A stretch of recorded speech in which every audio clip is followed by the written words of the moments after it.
So we are going to have a deeper kind of conversation. So are you excited to understand and to learn more about effective communication and what that might mean for you? Are you excited? I want you to put it in the comments and let me know. Are you ready to have a deeper kind of conversation? Let me know. Ready, ready, ready, ready, ready. Yes, we're ready. I want you all ready and raring to go to have a deeper conversation. Yeah. So I'm going to start by, what do we mean by that? What do we actually mean by a deeper conversation? What does that mean? Why did I call this masterclass, this three-part masterclass, Evolution Revolution? Why did I call that? Put it in the comments and let me know what you think the reason for that was. And, whether you're watching this here with me now or you're watching it on the replay, I would love to hear your thoughts if you want to email me or let me know.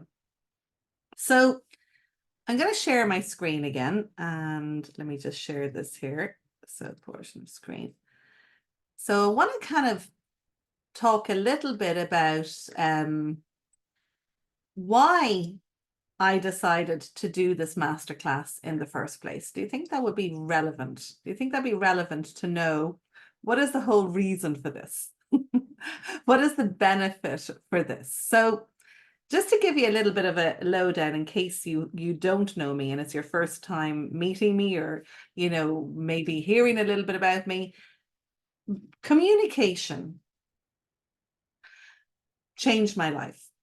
Communication helped me to go from homeless to having a home, helped me to go from feeling unloved and unworthy to actually liking myself and respecting myself again. It helped me go from feeling completely lost and abandoned and having no relationship whatsoever with my father to having a phenomenal relationship with my father. It helped me to grow my business to a six-figure a year business. In fact, multiple six figures on occasions. And it helped me to grow into a business that I truly, truly love. And I have an absolute passion to share with you and with those who come with me on this journey. And at this point, after 10 years with the BlackBelt MasterMind Academy, communication has helped not only me, but thousands, literally thousands of students to also benefit from this sort of deeper conversation that we're having here. Now, I know some of you might know me, and if you do, put it in the chat and let me know. Would you say you have an understanding about what we're talking about here when we're talking about a deeper sort of conversation? And what have you gained? What have you gained from this so far? What have been the benefits of this for you? And if you're new, let me know as well. If it's your first time having this sort of conversation, put it in the chat and let me know if it's your first time having this sort of conversation. I'm just going to see how I can't find the chat. I can't see. I'm going to have to stop sharing. Oh, no, there we are. Now I find it. Okay, awesome. Awesome to put that somewhere else. Okay, so yeah, awesome.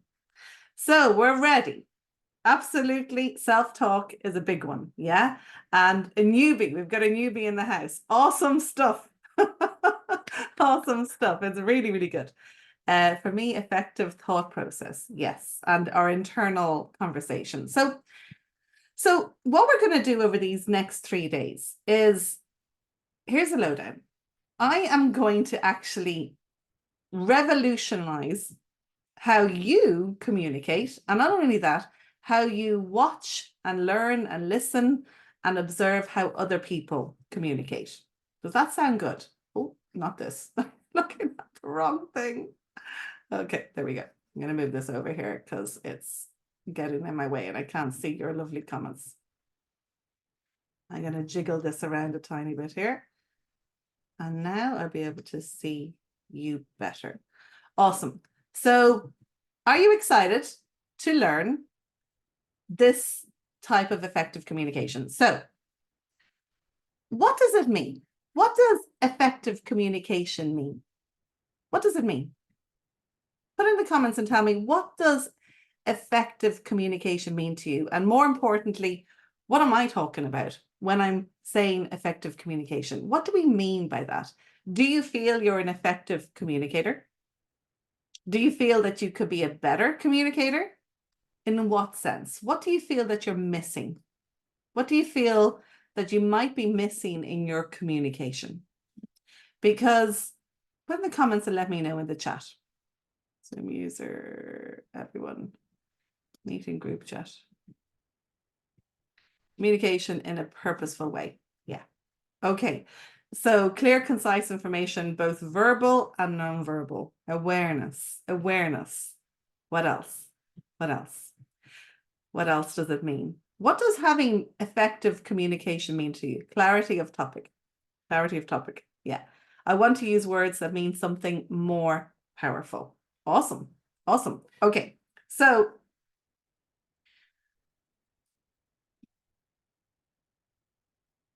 when I'm speaking about effective communication, I'm not just talking about the communication that we use consciously, right? And how eloquent we are, or what we are aware that we're doing on a conscious level.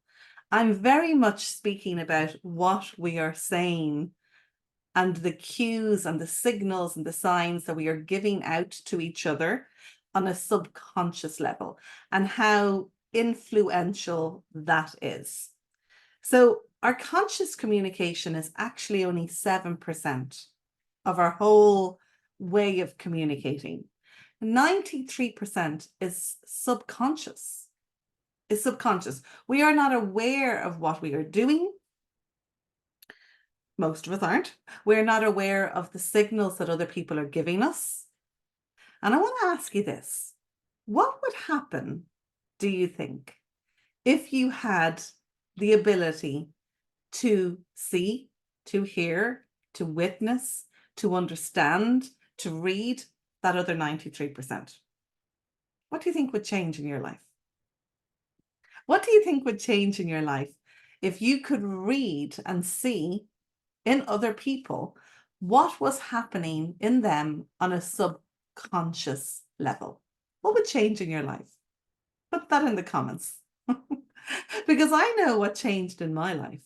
I know how it affected me, my business, my relationships, both personal and business-wise, and also how it affected me personally, my relationship with myself, right?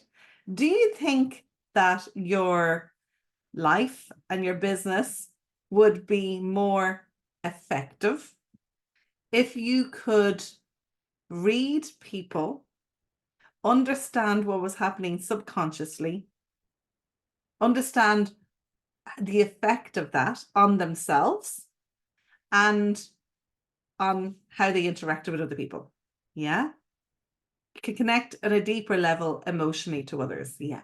Now, obviously that in a romantic way, in a way with our children, in a way with our parents, do you think it would also be good for business? Do you think it would affect your relationships in business, in how you show up, in how you lead, in how you manage people, in how you influence people, in how you sell, in how you do anything, really? Do you think it would? What do you think? Put it in the chat and let me know. Do you think it would have an effect on all the aspects of your life? But a one for yes, of course. Yes, absolutely, 100%.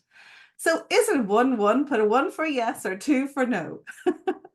So we've got a few ones coming in. 1-1, yeah. So isn't it unusual that if our conscious communication is 7%, only 7%, and our subconscious communication is 93%? Isn't it kind of unusual? Isn't it kind of strange that we're not taught that? Do you think it's kind of a shame, isn't it? A kind of a pity that it's only kept reserved, held back for hypnotists or NLP, experts, or people that study all the psychology of how we are influenced and how we make decisions and how we buy and how we choose things, etc. Do you think we would be more effective as communicators in our relationships in both business and life if we learned this other 93%, right?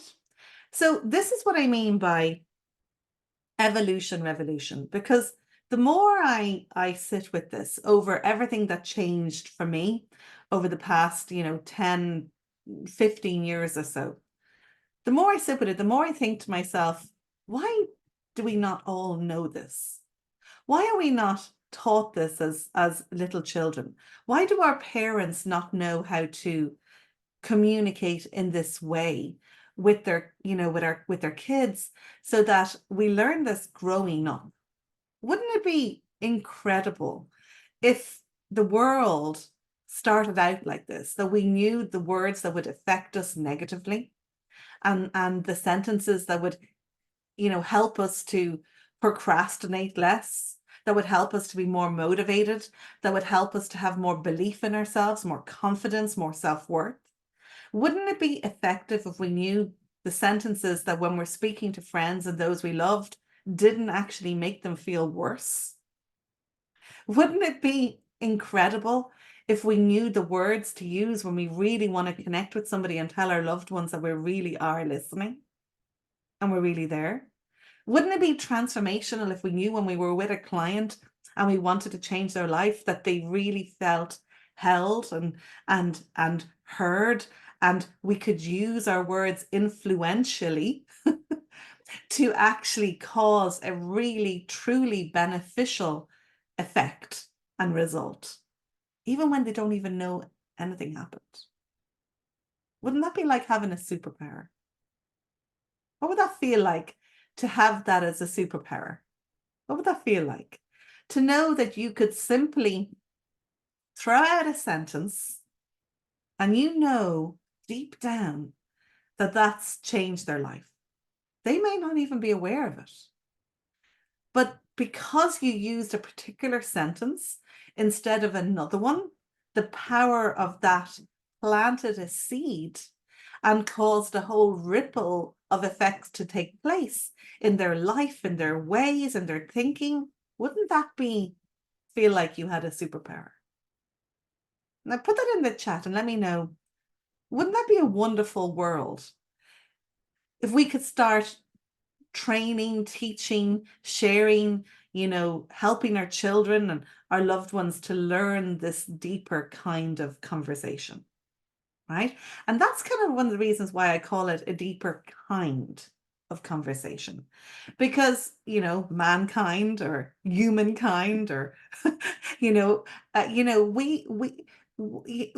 can often be unaware of how ineffective and how unbeneficial, and in fact how sabotaging and how cruel and how negatively we can impact people with our whole different types of communication, with our words, with our tone, with our body language.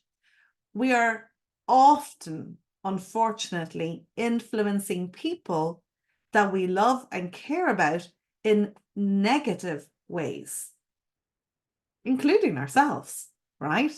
Including ourselves. We are often influencing ourselves in negative ways that sabotage us and keep us stuck.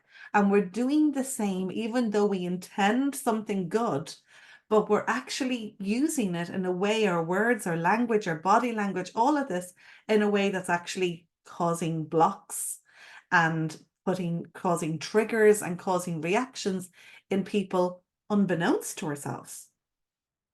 Now imagine if we could lift the veil on that And we could actually share right here today what you might be doing that sometimes causes a problem. Wouldn't it be amazing to know that? And to know what you could do instead, right? So how would that affect your life in your relationships and in your business? Because ultimately, I always gonna say when I'm having these sort of conversations, I mean, communication is for everybody. People say, nah, I know it. I've got it. I'm good. I'm a good communicator.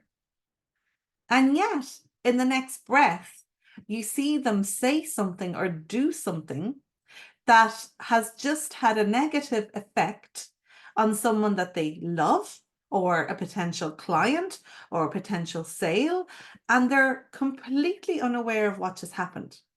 So would we agree that we don't know what we don't know? Would we agree on that? Would we agree that we don't know what we don't know? And wouldn't it be amazing to actually start knowing what we don't know so that we can grow this world into a deeper kind of conversation? Pardon the pun. Does that sound good? Are you ready to do it? Are you ready to do that with me today? So sometimes people say to me, oh, I'm just here because I want to learn how to get sales. Yep, fantastic. Or sometimes people will say to me, well, I'm just here because I want to learn how to influence my kids. Awesome. Or I'm just here because I want to learn how to love myself more. Great.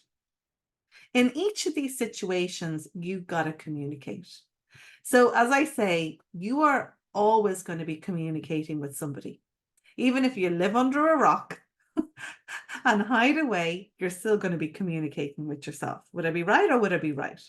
So understanding a more effective way to communicate with yourself is the difference that makes all the difference. Now, I'll probably have some students here and some people here if you want to back me up and let me know how communication has affected your life. I mean, I've had coffees with people. I've had a 10-minute cup of coffee with people. And this isn't a grandiose statement. This is coming from fact.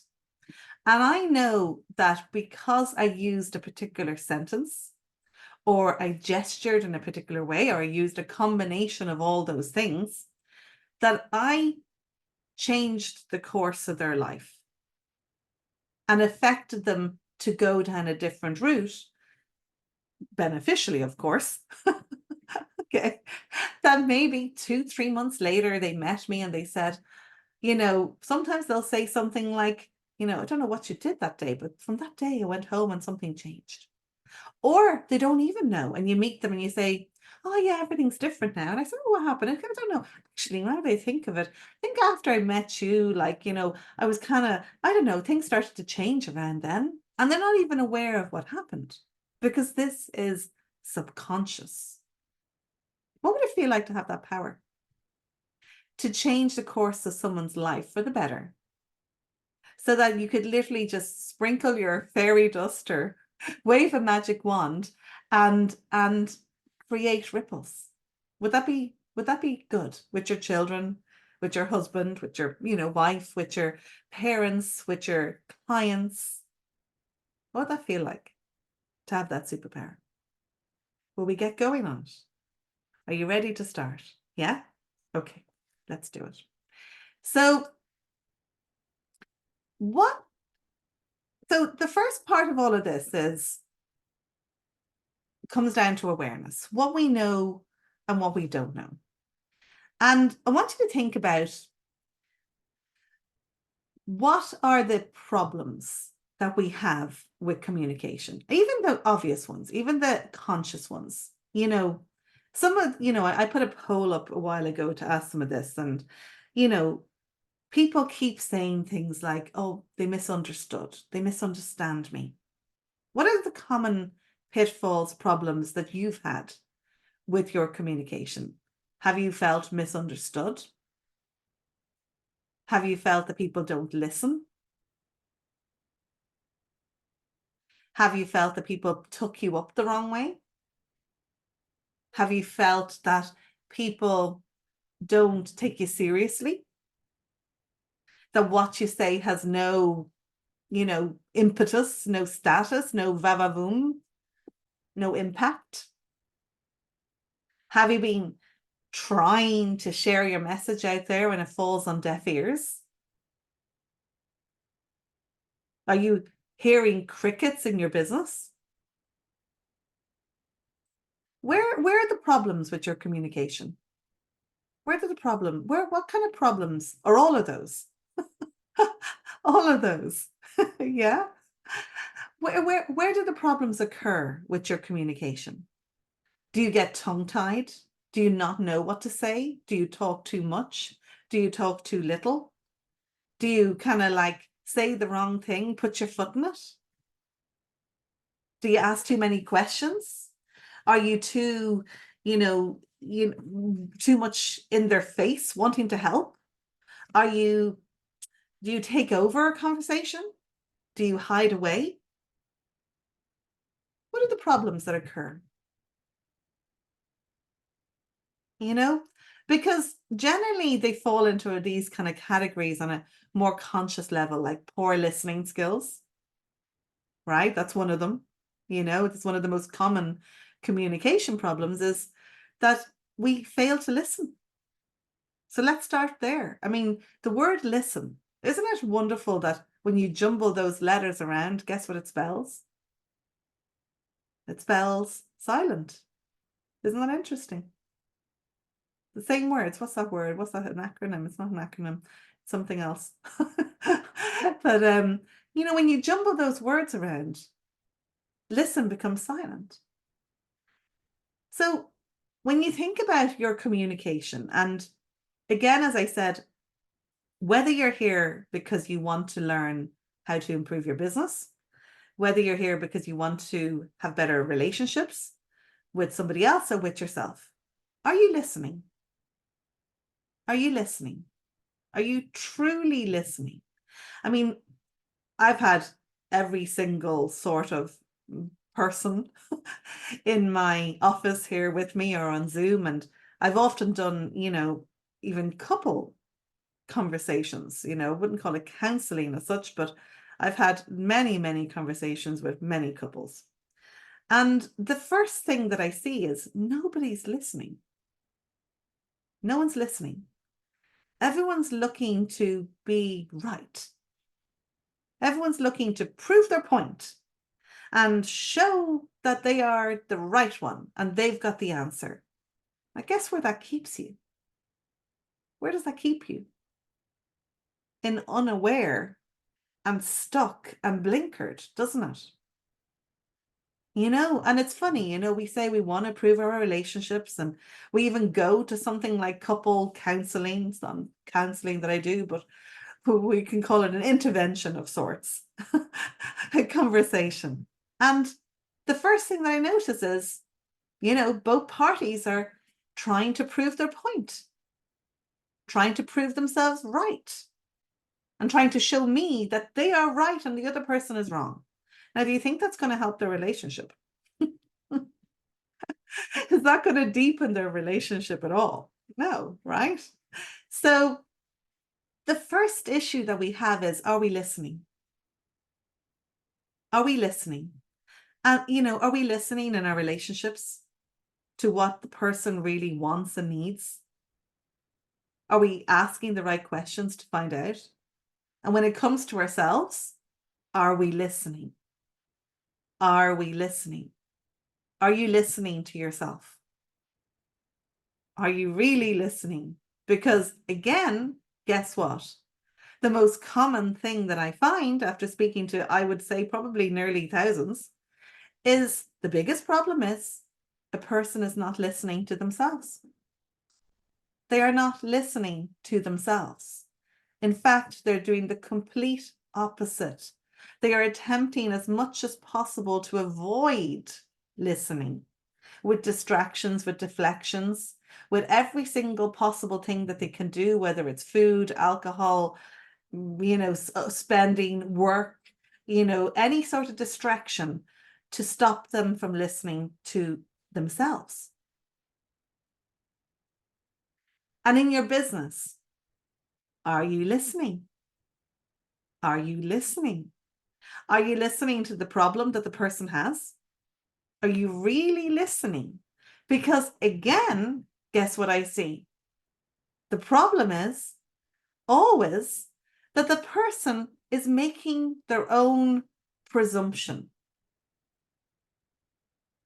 When it comes to business, people are presuming that they know what is best, what is needed, what the other person wants, even before they've listened or asked. Does that make sense?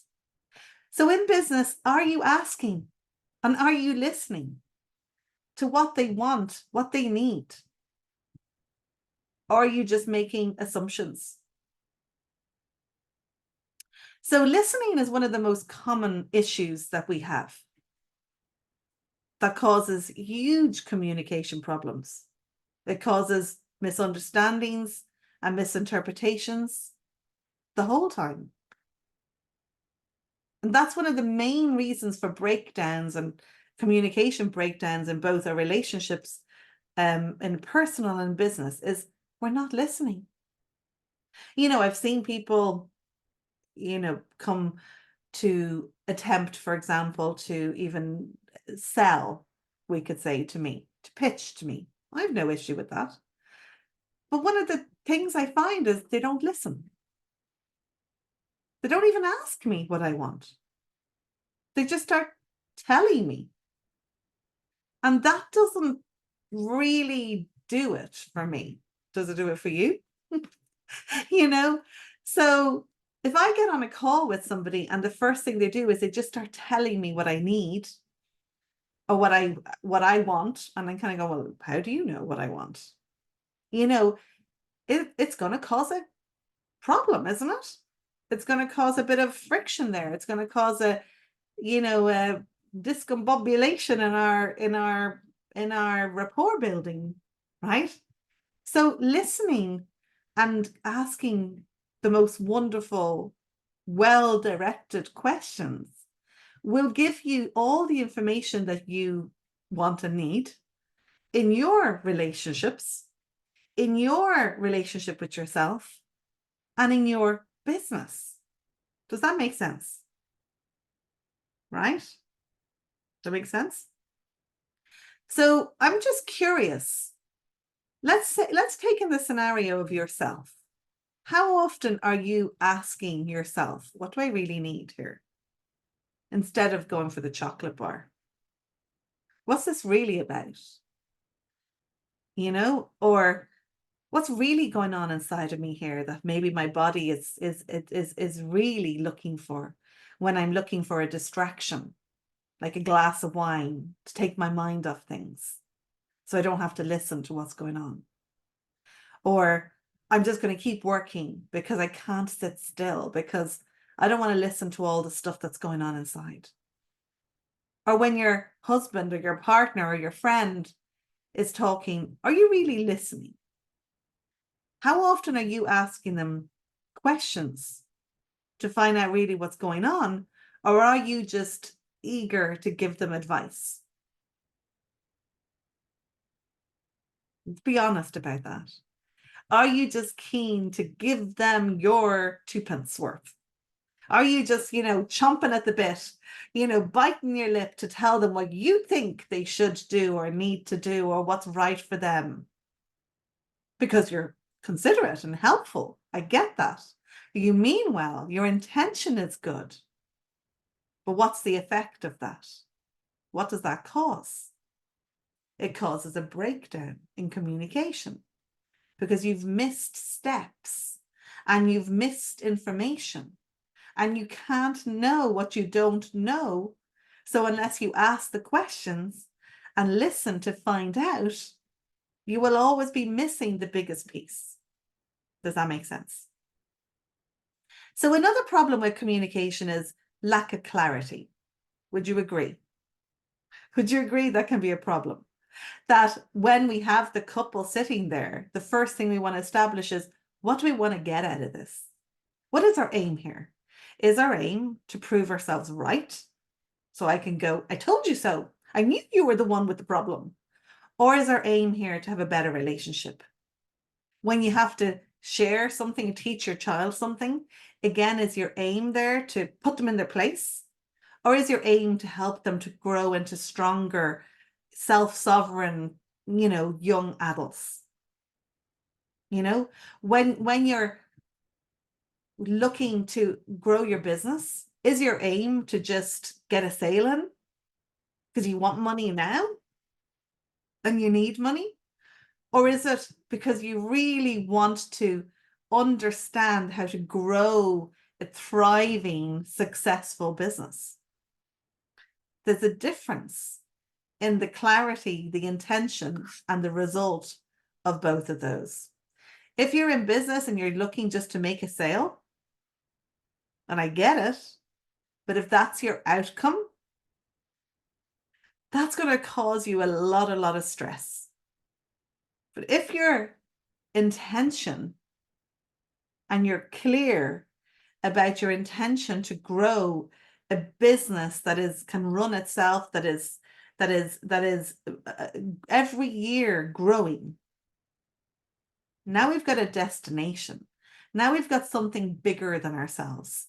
Now we've got more of a purpose. Now we're clearer on where we're going. And it's not coming from a sense of lack. I need something. And there's a whole different energy behind that, isn't there? Because now we're coming with a good intention. We're coming with passion.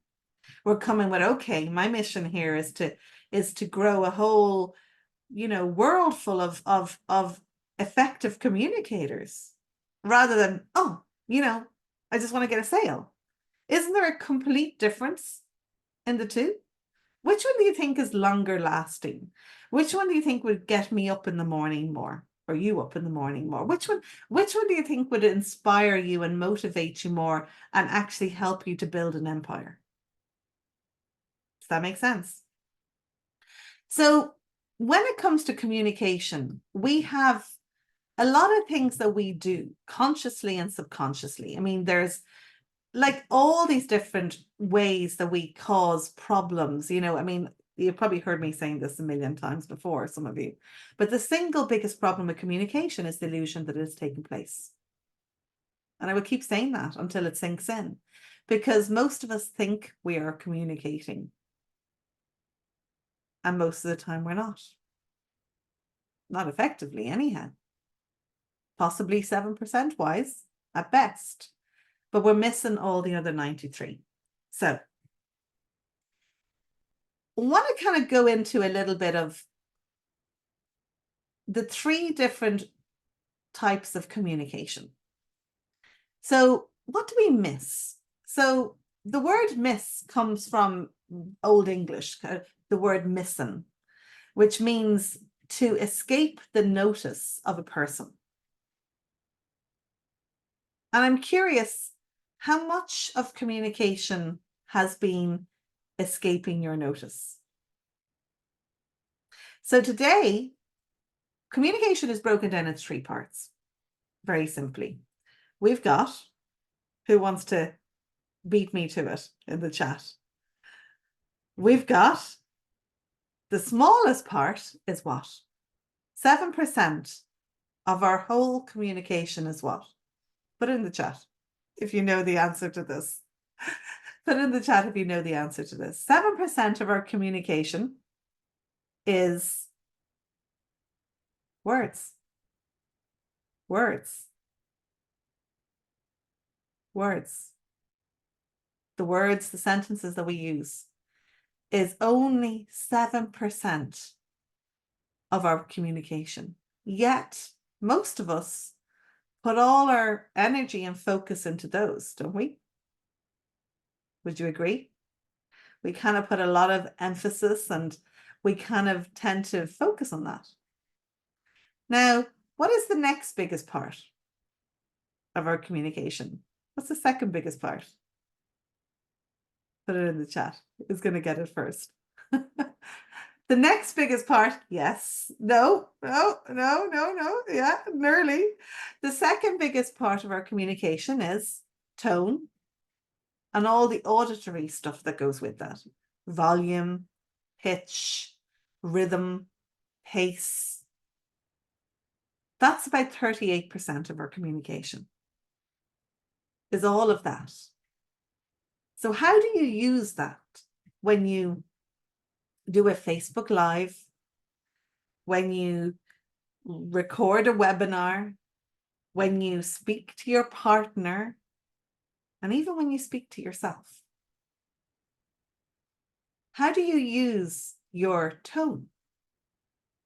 Because I gotta say that for me, just thinking about this, that was probably one of the biggest shifts in my life, was hearing the tone, never mind even the words were part of it, but the tone, the voice, the way that I spoke to myself 15 years ago was horrific. The tone, it was just, oh, even the thought of it makes me kind of feel sick to my stomach. I was so hard on myself, and it was just nasty. So no wonder I felt bad or unworthy or unlovable. So I'm wondering, have you ever taken notice of the tone of how you speak to yourself? How many times have you listened to that? And when you're communicating with other people, have you listened to your tone? I mean, we can all be a little bit self-conscious. I get that. Listening back to ourselves and hearing our voices, etc. I've done that before, and I know it's cringy, but you learn a lot. You learn a lot because we're missing information unless we understand that 38% of our communication is that. So I hear myself sometimes, and I think, I don't know, it's partly because I'm Italian, and sometimes I think I sound quite harsh, quite, and I have to moderate that.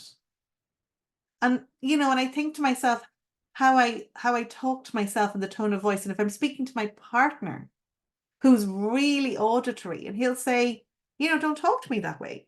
And I kind of go, what way? Because I didn't say anything nasty, but it might have been the tone. Yeah. Now I will. Awesome. So the tone of our voice, and even when we're talking about in sales, when we're talking about working with a client, when we're talking about leading somebody, motivating somebody, or children, you want to get, how are you communicating with your tone? Because it's 38% of your communication. So I really want you to sit with that. I mean, one of the things that I've really noticed is, even besides the words, you could be talking, and I do that with my clients, is we actually study talking gobbledygook. Because when we remove the words, you can really hear the tone. So when you remove the emphasis of listening to the meaning of the words, but you're just talking gobbledygook, you can hear, right, how important this gobbledygook is, can't you? So that's something for you to consider. And maybe you can practice it. Maybe you can listen back.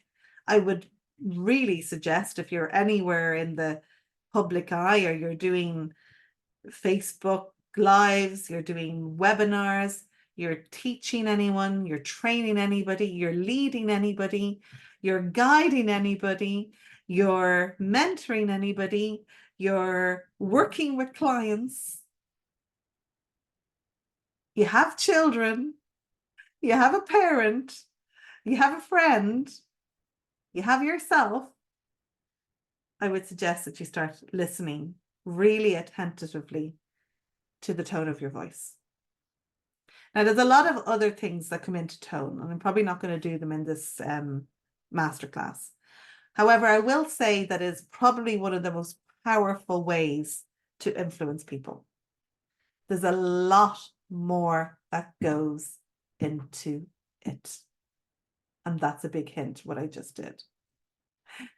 There is rhythm, there is pace, there is rhyme, and there's a reason. All of these things hugely, hugely affect your ability to influence effectively or not. Hypnotists, or maybe I want to quantify that and say good hypnotists, will understand this, right? And there's some hypnotists that are phenomenal at using their rhythm, their pace. But by the way, it's not just hypnotists that know how to use this. It's politicians. It's great salespeople. You know, it's anybody that wants to cause huge influence. So before we go any further, I want to dispel the myth of influence. When you hear that, put in the comments and be honest, or really be honest with yourself. Does that make you kind of cringe? Does that make you feel like, oh, I don't have a right to do that? I shouldn't be doing that. That's manipulative. That's, not appropriate. Yeah. So we feel afraid. We feel afraid when we hear that word, influence. Yet we're all constantly being influenced by the same stuff. And more importantly, you are influencing all the time. So as I said at the start, you are influencing. And I say this often, you are the best hypnotist in the world. 100%. Guaranteed. No question about it. You are the best hypnotist in the world. And you are constantly hypnotizing yourself and those around you. Yet, you're just not aware of it. Yet. So, really think about how you are, with your tone of voice affecting people. Is it possible that even though you're afraid, nervous, cringing at the word influence, you might actually have caused a detrimental effect with a conversation that you've had with somebody? Could you own up to that? Is it possible that somebody might have misinterpreted you based on how you communicated something? Is it possible that someone might have taken you up the wrong way? Has that ever happened? That somebody has misunderstood your tone, the way you've said something, and picked you up negatively? Is that possible that that's happened? Put it in the chat and let me know. Absolutely. Yeah. So then, aren't you using influence? Right? Would it not be more effective to then know how to use it in a more beneficial way so that you're not causing pain or hurt or upset or insecurity or doubt or, all those emotions that people might feel if they're taking you up the wrong way? Is it possible that when you're talking about business, when you go into your Facebook Live, that the nervousness, the doubt, the uncertainty is causing your potential client to feel insecure? Because if you don't believe in it and that is sensed, then they're not going to buy off you. So is it possible that you're doing them a disservice because your product, your service is phenomenal, and now you've affected them negatively because they will never get the use of it? Is it possible? Is it possible you could have written the best book, for example, in the world that could change someone's life? And you have an important message to share with somebody, but because you seem shy or underconfident, that person doesn't believe in you. So hence they don't read the message that was meant for them, and their life doesn't change. Is that possible? Is it possible that you have a product that can help them with their health and that could revolutionize their life? But because you're nervous about showing up and selling it to them, and that comes across, that you've done them a huge disservice because now they're going to be unhealthy for the rest of their life, right? Is it possible? Is it possible? Yeah. Oh, yeah, it is, right? So let's get to the good stuff. So today I kind of want to talk a little bit further about body language, because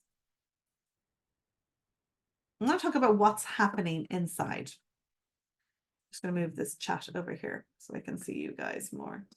I just have to jiggle things around. So what is happening inside? What are the gestures that we could look out for? Because first thing I want to share with you here is your body cannot lie. Your body cannot lie. Who here seen the interview with, you know, the one, I did not have sexual relationships with that woman? Who's seen that? And what did the guy do throughout the interview when he said he did not have sexual relationships? Yes, he did. So our body cannot lie. Our body, it's really very, very difficult to hide the subconscious cues that our body gives out. Now, do you think that would be useful for you? Do you think that this is something that only, I don't know, what it's not called forensic detectives. What do you call it when somebody reads body language? I don't know. Body language detectives. Do you think it's only relevant for them? Or do you think that it might have a place and a purpose in your life? Besides being able to see if your child robbed the cookies from the cookie jar, do you think it would be helpful besides those reasons?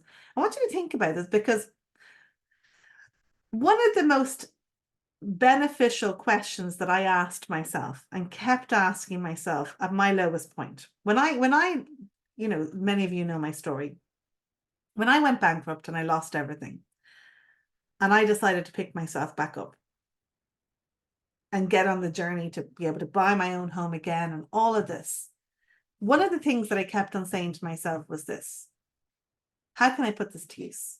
How can I put this to use? How can I put this to use? And I want you to ask yourself that question.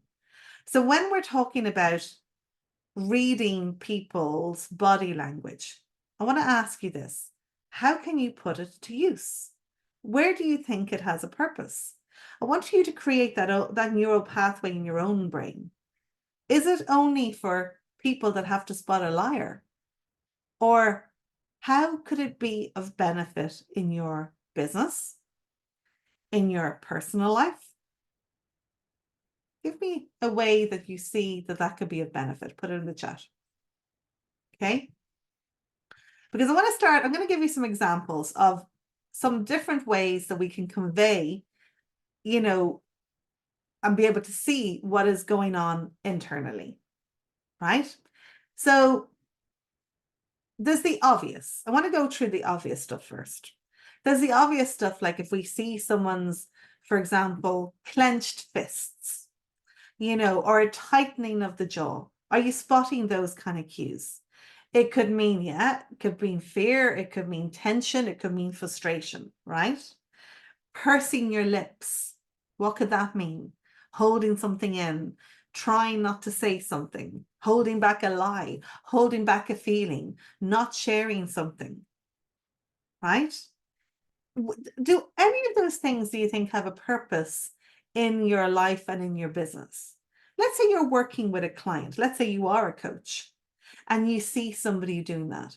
Do you think it would be useful to know that they're holding back and telling you something, right? Do you think if you have a potential client and you're having a sales talk, that it would be beneficial for you to be able to read the signs if they are holding back? Or if you have, you know, a team member, or you're motivating somebody, or you're leading somebody, do you think this would be useful? Right? So what about closing their eyes or squinting? What does that mean? What does closing your eyes, squinting, blinking a lot, what could that indicate? Even furrowing your brow, what could that indicate? What does that indicate? Put it in the chat. Now, furrowing of the brow could mean they're concentrating, they're thinking deeply, right? It could mean. But what does closing your eyes a lot mean? Unless you have sensitive eyes like I do and I blink a lot. But what could it mean? What would it mean when they're closed, blocking? Yeah, exactly. Closing your eyes a lot, squinting, means you're trying to block something out. It means you're trying to block something out. It means you don't want to look at something. Yeah, exactly. You don't want to see it. Exactly. Whereas the opposite is when you look into your lover's eyes, your eyes open wide, or you look at a beautiful baby and your eyes open wide, or you look at your beloved dog and your eyes open wide and you want to take it all in. So your eyes are wide open because you want to take it in. But how often have you actually listened with your eyes to these wonderful cues, wonderful signs that the body is sharing with you and screaming out when you're interacting with somebody? The next time that you talk to your child, the next time that you talk to your partner, the next time that you talk to a potential client, are you noticing this? Are you looking to see this, to spot this? What would change when you started having superpowers and started seeing all of this? What about rubbing your temples? What might that mean? What could it mean if they're rubbing their temples or their head a lot? What could that mean? Could mean that they're confused, could mean they're stressed, could mean they have a headache, right? All of these things can mean something or something very simple. So one of the things that we want to get really comfortable with doing is what we call correlating, is we watch for it on a number of occasions to see, does it repeat when we talk about a particular subject? So we notice if it is just a headache, or we notice that it's something specific when something triggers them. So what about crossing your arms over your chest or crossing your legs? What could that mean? Besides maybe wanting to go to the toilet. What could it mean? What else could it mean? Could it mean, again, they're nervous, closed off, protective, all of those things, right? A woman, when she puts her hands to her throat, that's a really natural sign of wanting to protect ourselves, right? Like all of these kind of signs are wonderful things to be spotting and looking for in people. Because maybe you say, okay, I've put that person on edge. I've got to help that person, get comfortable more. Or what is it? What's going on really? This person is saying they're stressed, but maybe they're not stressed. Maybe they're afraid. Isn't that gold to know that? If you're working as a therapist or some of that, even if you're not even a therapist or a coach, but maybe you specialize in Reiki or massage. Imagine the power of that. Imagine spotting that that this person isn't really stressed, but maybe they've got deeper issues going on and you've got to help them to feel safe before they can really let go. Does that make sense? This is powerful. So what about somebody who paces back and forth a lot, or shakes their leg a lot? What could that mean? Or is constantly fiddling? I have a guy that comes into me every week and he cannot stay still.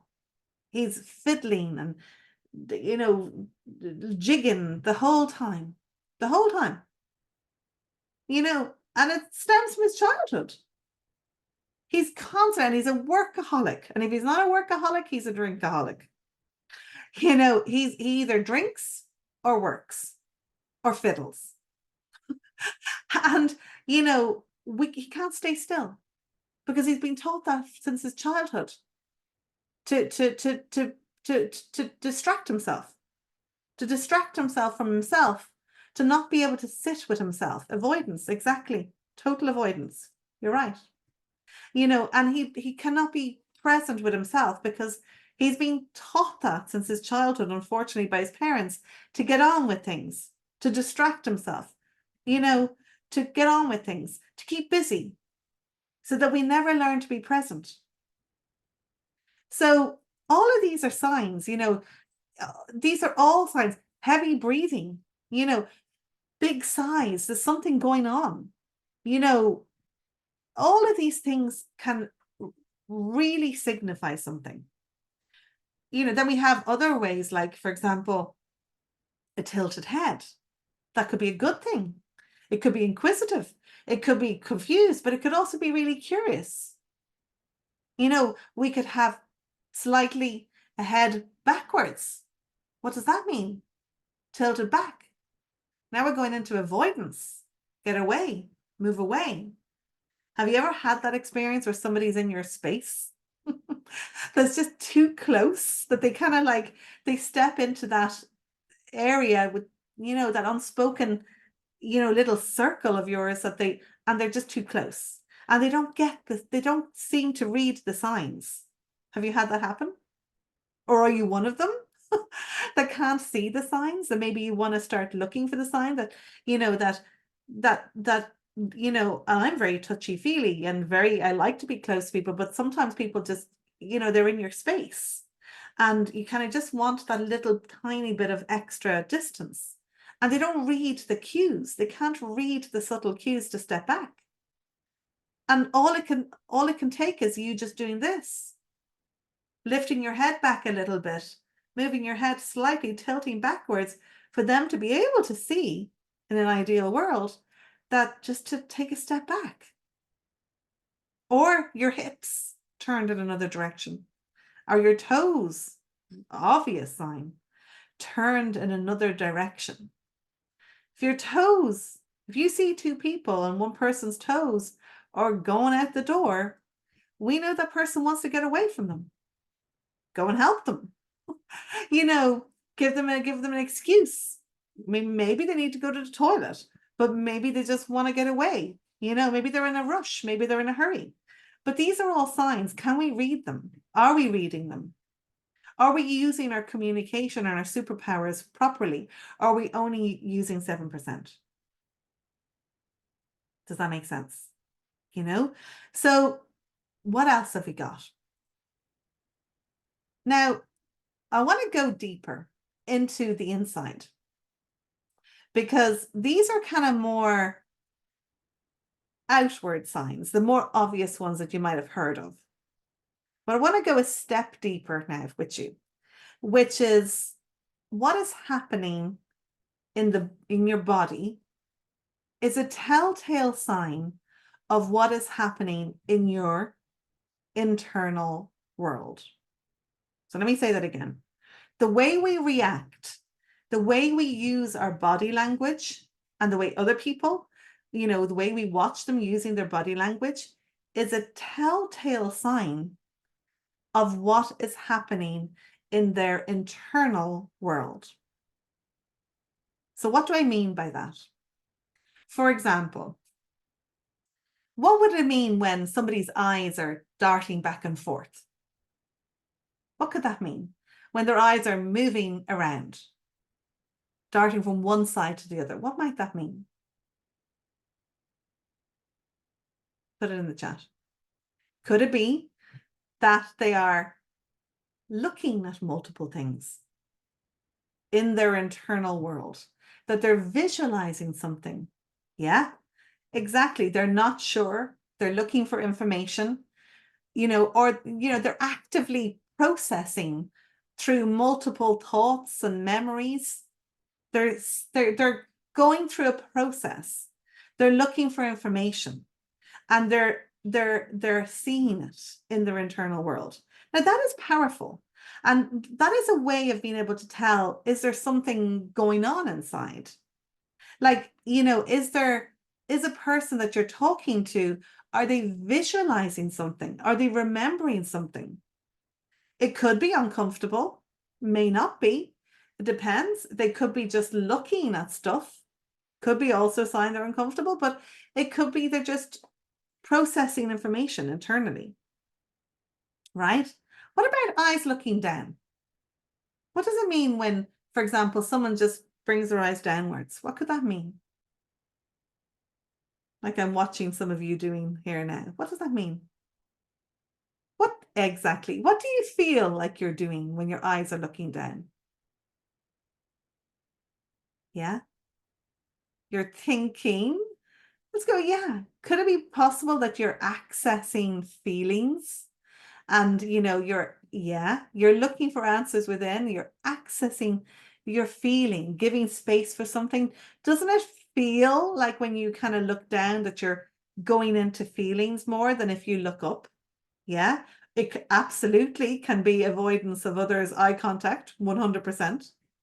And it can be shyness, it could be timidness, it could be avoidance out of fear, not wanting to be caught out, but it can also just be thinking, going deeper, going inwards, going into introspection. Is that a word? Introspection.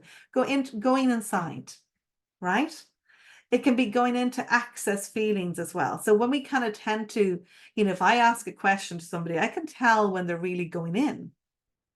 You can tell if you're a coach or a therapist, can you tell? I mean, I have numerous cases, even family members, for example, that I know that pay big good money to go to therapists, and they don't tell them the truth.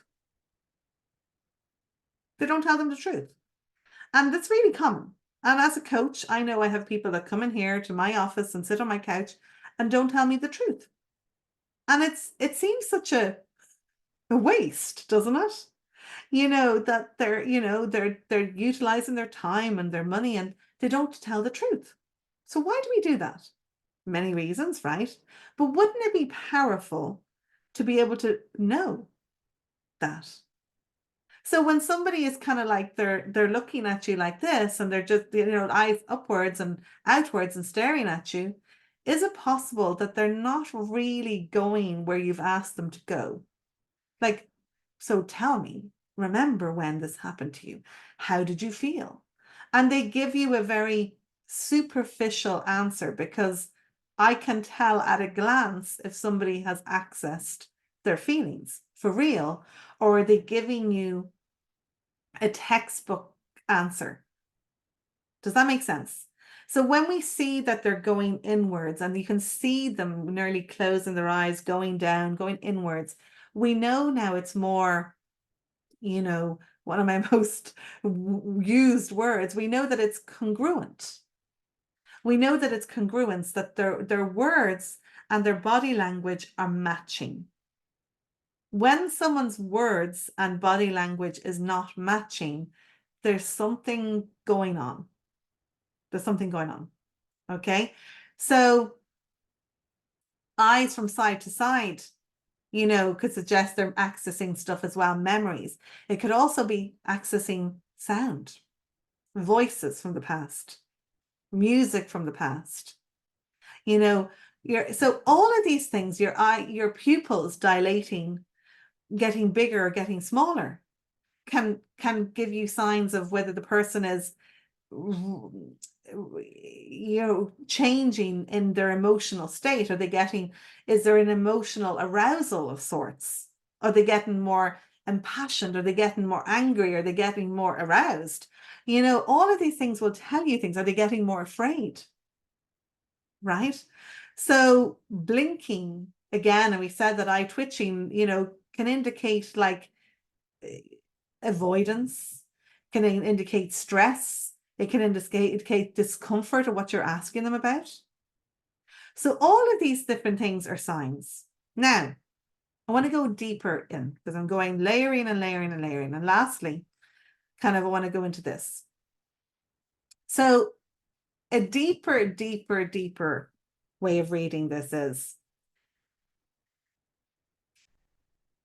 in where we put things. And how we gesticulate. So here's a few different ways that we can do that. So for example, if we're gesturing towards our head, for example, and our face, what could that mean? What might that mean if we're gesturing towards our face? Could it mean, for example, that we're actually showing through the congruency of our body language that we're talking about the internal representation that is related to our thoughts, to our ideas, or to our mental imagery? Does that make sense? So it shows congruency, and knowing when somebody is congruent is vital for creating change in somebody. Again, whether it's you're a coach or not, whether you're a parent, whether you're a friend, whether you're a mother, whether whoever you might be, if you're communicating with somebody and knowing that they are not congruent, it's gold. It's gold. And remember, you know, as we're saying, what's the point? What's the point of going to a therapist if you're not going to tell the truth and share everything with them? But it's so common. It's so common. And I have it every day. I have it a lot. I have people coming there and they don't tell you the truth. And, you know, I'm not going to turn around and say to them, look, I know you're lying to me, but I know they're not giving you the information. They're holding back, they're changing it, they're softening it, they're turning it. And I want to know why. So it gives me information to kind of go, okay, what is this? What's going on here? Why is this person not really comfortable with opening up? What is it? Are they lying to themselves? A lot of time, are they unaware? You know, are they so deluded or so misguided or so confused that they don't even know? It doesn't have to be that they're outwardly just blatantly lying to you. There's many reasons why somebody's shows you incongruency. So it's valuable information that you can use and stack up to see, to find out the deeper meaning here. So what would happen when somebody gestures towards their heart, their chest? What would that mean? What would that mean when somebody gestures towards their heart or their chest? Would you say, yeah, feelings? Yeah, yeah, yeah, related to emotions, you know, heart, love, you know, affection, all of these kind of things, maybe truth, maybe honesty. So do you think that would show congruency? Possibly when they're talking about something that they're passionate about, that they love, that they believe in, and they point and they do this kind of thing, you know, bringing their hands to their body. Do you think that that might show a sign of, okay, we're onto a good thing here? That's congruency. It's congruent, right? So what about if they bring it towards their stomach or their gut? What would that mean? Could it be more related to gut instinct, intuition, that deeper sense, that deeper feeling? Sometimes protection. It could mean, yeah, it could also mean they're feeling sick. It could also mean fear, right? So it could be either intuition, that deeper gut feeling, or it could also mean something like, oh, it's like an ache, a deeper something deep going on there, right? Okay. What about gesturing to the sides? What about gesturing to the sides? What could that mean? Could it mean that it like relates to kind of like outside external factors, right? Yeah. What about upwards? What about upwards? Could that mean that it relates to kind of like their goals, their vision? Yeah. Their aspirations, their higher ideals of life? Could it mean that? Right? Or downwards? Yeah. Could it mean when somebody is indicating downwards that it indicates like stability, grounding? Yeah. Kind of practical stuff? Could it mean that? When they're gesturing downwards, could it mean that they're kind of, when it's really congruent and they're saying like, yeah, this is what I want. And they want to be grounded. They want to be stable. They want to be solid. Does that make sense? Isn't that congruent with those kind of words? Like if I was saying, for example, I want to be solid. I want to be really grounded. And I was pointing up towards the heavens. Would that feel congruent? Would that look natural? No, it wouldn't. So when we use our body language so unaware, like we're so unaware of how we use our body language so congruently. Does that make sense? And we're completely, well, you were, but we're not. But like, you know, we use our body language so congruently with our words.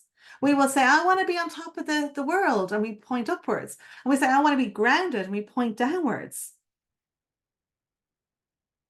Does that make sense?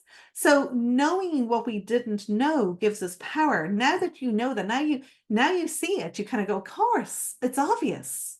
How did I not notice that before? How did I not really click with that? Yet this is gold, because observing this in others will tell you when they're not, when they're being incongruent. You know, now gesturing in front of you, that can mean something in your future, couldn't it? Representing something that they want to do. What about gesturing behind, pointing backwards into their past, right? Doesn't it? Isn't that powerful to know when it's congruent and when it's not? Again, let me give you the example. If you're a coach and somebody is telling you that they've got rid of their problem and they point forward, do you think it's possible that they're either lying to you or they're completely unaware that the problem has not gone? Is it possible? Yes, 100%, right? Because if they're saying something like, oh yeah, I got rid of that, and they point in front of them, then they most certainly haven't got rid of that. But if somebody goes, yeah, that's gone, I got rid of that ages ago, and they brush it over their head into the past, now we know they're telling the truth. Whether it's conscious or unconscious on their part, we know that it's congruent. We know they're telling the truth. But if you're with somebody, your child, your parent, your brother, your father, your mother, your boyfriend, your whoever it might be, your client, your customer, your a potential sales person, and they're telling you something, like, let me give you an example. Okay. Let's say you want to get the sale and you are talking about wanting to sell your product, and you say, I've got the best product on the market for this, and have you ever had something similar before? And then they say, oh yeah, I had something similar before. And you say, well, was it good? Oh yeah, it was really, really good. And I said, why are you not, how come you're not still using it? Or, if you believe in this kind of thing, how come you're not still using it? And they say, oh well, really, oh yeah, I still love it. I do. I still believe in it. And I'm over exaggerating here now, but they brush it over their shoulder into the past. Now we know they're not telling the truth. We know they're not telling the truth. We know there's incongruency there.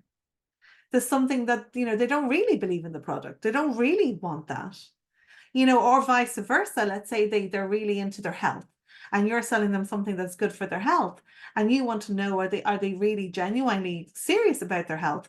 And they say, oh yeah, I put my health first. Bam, wham, bam. They've shown you they are congruent.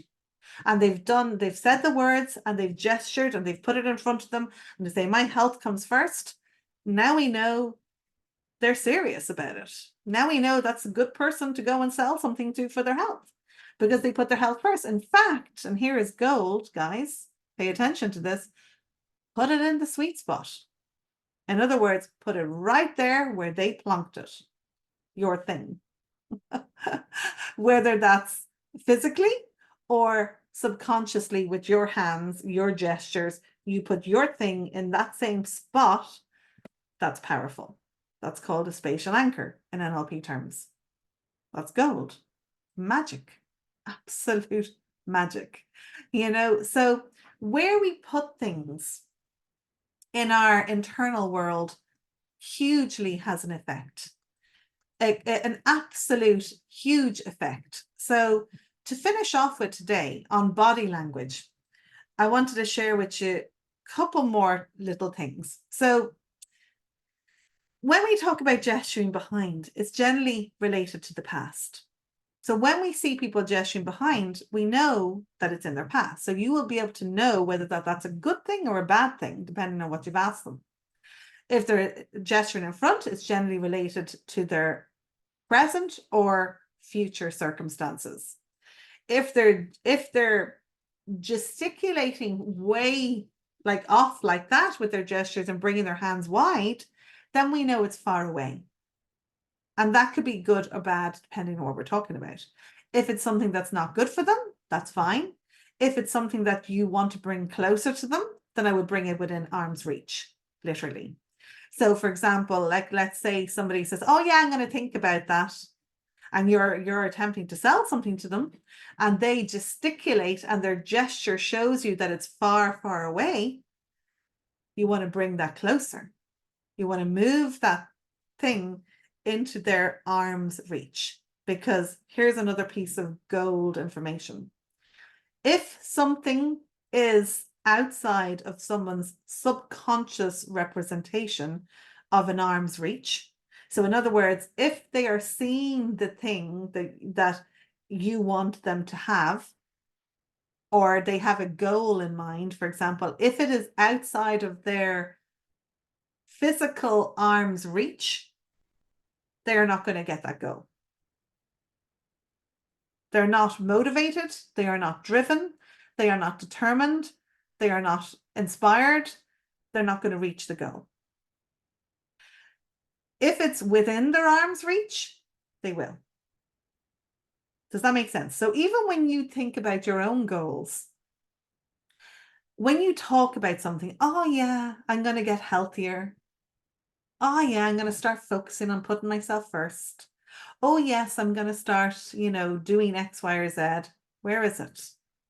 Where is it in your sphere of, do you feel that it's within your arm's reach? Or do you feel like it's far, far, far away over the mountain, across the field? Because if it is, you want to bring it closer. You want to literally imagine it coming closer, closer, closer, and make it big, bright, bold, and beautiful right in front of you. And the same if you're selling something. You want to make it within arm's reach. Hope that's very helpful. So there are a lot of different ways that we gesticulate on I'm going to probably finish on that there now. I'm just going to stop the slides, I think, here now, I think. So you can actually, I can see you guys, might be a little bit nicer for a few moments. So, why is that not on? Oh yeah, you guys can see me, yes. So there's a lot of different ways that we gesticulate all the time, and it shows. Now, today we've spoken mainly about body language because that's 55%. Tomorrow I'm going to go more into words and tone, and it'll make a lot more sense, for example, for those of you who are looking for ways to, for example, write your content for social media, et cetera, to market yourself, et cetera. However, body language is huge. If you are not aware of how you use your body language and you're not using it effectively, you're losing business, you're losing sales, you're losing relationships, you're losing friendships, you're sabotaging yourself in your relationships in so many ways because you're doing things that are giving subtle cues and signs that are affecting people in a negative way. Plus, you're also not reading the signs that you could be reading in other people. So I trust that makes sense. So tomorrow we're going to go into words, and I'm going to go a little bit into tone. And I just want to share that, like, these sort of observations are truly remarkable because one of them alone on so many occasions has dramatically transformed the lives of people that I've worked with, like dramatically, knowing, is that a word? Knowing how to spot that one simple thing that somebody does that shows that they're incongruent has changed my whole structure of a talk, of a client session, of a sales call, of a conversation with my partner, of a conversation with my mother. Being able to spot those cues that somebody will give out, and being able to read somebody and say, okay, hold on here a second, I'm going to slow this down. We've got a problem here. Like, there's something here that's, this person, whether they're consciously aware that they're lying or there's something subconscious going on, we've got to slow down. We've got to start listening. We've got to start asking more questions. We've got to see what is going on in a deeper way. So sometimes I feel when we start with body language, especially on a Zoom or a virtual masterclass, that people want all the written content stuff. Body language is 55%. And if you're going to be showing up in this world in any capacity, you've got to start learning body language. And not just the obvious body language, the outside, but also what their internal world is doing and how it's affecting them, or rather what their body language is doing and what that means is going on the inside. Does that make sense? When you start honing those skills, and I really, really would hugely suggest that you do, it is life transformational. I mean, I remember a time that I seen my father actually do something. And I won't go into it because it's a little bit private. However, knowing the way he gesticulated, he put something that should have been in his past into his present, completely altered how I perceived what he thought or felt about me. It completely changed a lifetime, I would say, nearly 40 years of my perception of my father and what I thought I believed. It completely altered the whole course of our lives, because I realized in that moment he did not put me in his past, which I thought he did. And I could see that I was actually a big person in his life. I was an important, very present person, very big person in his life. Whereas previously I thought I had no part in his life. And once I seen that through his internal representation, once I was able to really witness that and know what he was doing subconsciously, it completely changed how I felt about myself, how I felt about him, and hence our relationship.